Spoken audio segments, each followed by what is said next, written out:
BTD चाळीचा पण आम्ही विकास करतोय। त्या BTD चाळी 2-3 हजार मोटरसायकल असतील, पण त्यांच्या पार्किंगची व्यवस्था नाही आहे। वाहन न थांबवता ऑटोमॅटिक जे फोटो काढले जातात त्याचा SMS तात्काळ जात नाही, तो SMS काही काळाने जातो। की आम्ही ई चालान करतोय त्याचा अवेअरनेस आम्ही करणार का? सन्मान्य प्रसाद लाडजींनी जो विषय मांडला त्यातला पहिला विषय हा वस्तुस्थिती आहे की आपण DCR मध्ये टू व्हीलर पार्किंग हा विषयच ठेवलेला नाही किंवा त्याच्यावर त्या प्रकारे आपण जोर दिलेला नाही। त्यामुळे आज अनेक ठिकाणी जेव्हा आपण विशेषतः इलायची सारखं बांधकाम करतो त्या ठिकाणी टू व्हीलरचं पार्किंगच नाही आणि मग सगळ्या लोक दिसेल त्या ठिकाणी टू व्हीलर पार्किंग करतात। त्यांनी जे सांगितलं तेही खरं आहे। BDD ते आमच्या लक्षात आलं, नंतर आपण ते त्याच्यामध्ये इन्क्लूड करून घेतलं आणि म्हणून त्या संदर्भात नगरविकास विभागाला आणि मुंबई महानगरपालिकेला सूचना देऊन आपल्या DCR मध्ये तशा प्रकारचा काय बदल करता येईल हा प्रयत्न आपण करू। दुसरा मुद्दा जो प्रसादजींनी मांडला की SMS उशिरा येतात, हे खरं आहे। काही बाबतीत असे घडलेले 1-1 महिन्यांनी SMS आले आहेत।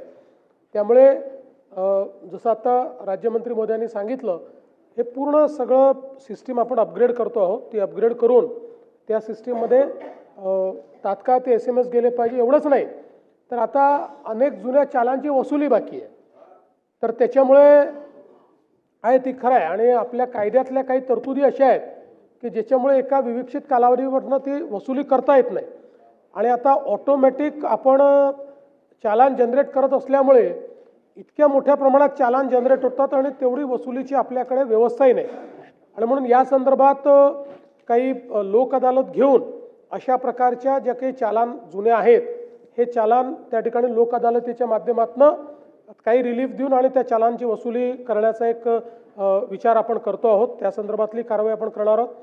दुसरं एक मध्यंतरी मी बैठक घेतली होती, एक सिस्टीम देखील आम्ही लावण्याचा प्रयत्न करतो आहोत की चालान जनरेट झालं तर 6 महिन्यात त्याची वसुली करता आली पाहिजे। आज आपल्याकडे आपण आपल्या सिस्टीममध्ये कोणाचा लायसन्स रद्द करत नाही, कोणाचं रजिस्ट्रेशन रद्द करत नाही, त्यामुळे काही लोक तर हॅबिच्युअल चालान घेतात आणि भरतच नाहीत। तर त्या दृष्टीने एक व्यवस्था कशी उभी करता येईल हा देखील प्रयत्न आपण निश्चितपणे करतो।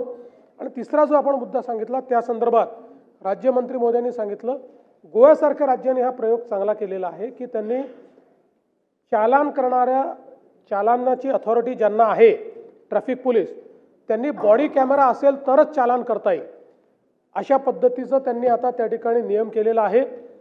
टप्प्याटप्प्यानं तोच आपल्याला महाराष्ट्रात आणायचा आहे। पहिल्यांदा काही प्रमुख शहरांमध्ये आपण तो हे करू, कारण आपल्याला माहिती आहे की शेवटी सगळी भांडणं वाद विवाद ह्या चालांच्या दरम्यान खूप होतात।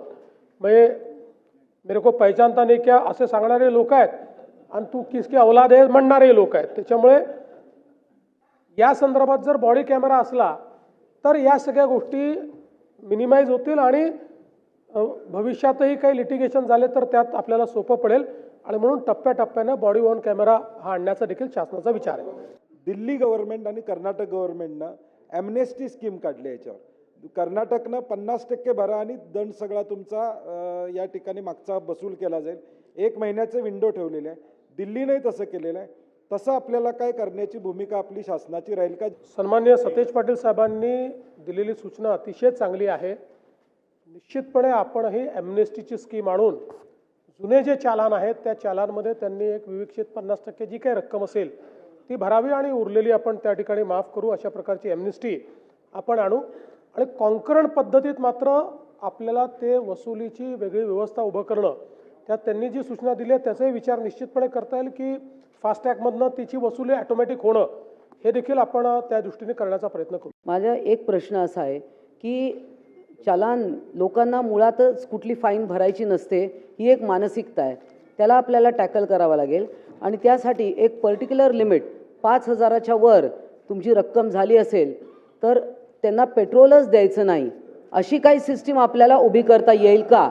अशी सिस्टीम चीनमध्ये डेव्हलप करणं सोपी आहे, ती भारतामध्ये डेव्हलप करणं कठीण आहे।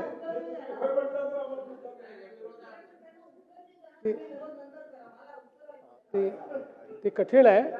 मुळात आपण हे लक्षात घेतलं पाहिजे की परिवहनचे कायदे हे केंद्राचे कायदे आहेत आणि त्या केंद्राच्या कायद्याच्या आधारावर त्यातले, म्हणूनच मी म्हटलं की आता मध्यंतरीच्या काळामध्ये पहिल्यांदा आपल्या देशामध्ये लायसन्स सस्पेंड करणं वगैरे या तरतुदी आल्या, नाहीतर आपल्याकडे या तरतुदीच नव्हत्या.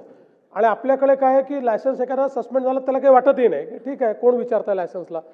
तर या संदर्भात थोडं एन्फोर्समेंट आपल्याला वाढवावं लागेल. काही नवीन पद्धतीचा विचार की ज्यातनं काही ना काही हार्डशिप आली पाहिजे. जर चलान भरलं नाही तर काही ना काही हार्डशिप आली पाहिजे. जरूर याचा विचार आम्ही करू. माझे 2 पॉईंट झालेले आहेत. पुढच्या 3 पॉईंटमध्ये माझं लायसन्स जाईल. ह्या प्रकारची यंत्रणा आपण नाविन्यपूर्ण नवीन यंत्रणा उभी करत आहात, तर त्याच्यामध्ये अशा पद्धतीचा सगळा अवलंब करून ही अतिशय प्रभावीपणे करण्याच्या दृष्टीने आपण प्रयत्न करणार आहोत. नाही, निश्चितपणे तंत्रज्ञानाचा उपयोग करून ट्रॅकिंग होणं आणि त्या व्यक्तीला हार्डशिप होणं या संदर्भात वेगवेगळ्या देशातल्या प्रॅक्टिसेस किंवा राज्यातल्या प्रॅक्टिसेस याचा अभ्यास आम्ही करू. मी आजच याची घोषणा करतो की एका वरिष्ठ अधिकाऱ्याच्या नेतृत्वाखाली एक अभ्यासगट तयार करून या वसुलीच्या संदर्भात टेक्नॉलॉजी आणि हार्डशिप या दोन्हीचा अभ्यास करून पुढच्या 3 महिन्यामध्ये आम्ही एक पॉलिसी आणू. राज्य सरकारने एक धोरण तयार करावं आणि ह्या गरिबांना याच्यातनं या ई चलांच्या भानगडीतनं सोडवावं. सन्माननीय परब साहेबांनी एक महत्त्वाचा सामाजिक विषय आपल्यासमोर आणलेला आहे आणि म्हणून मुंबईतले टॅक्सीवाले, मुंबईतले ॲटोवाले किंवा झोपडपट्टीत राहणारे जे लोक आहेत, विशेषतः मोटरसायकलवाल्यांना एवढा त्रास होत नाही, ऑटो रिक्षावाल्यांना आणि टॅक्सीवाल्यांना जास्त त्रास होतो.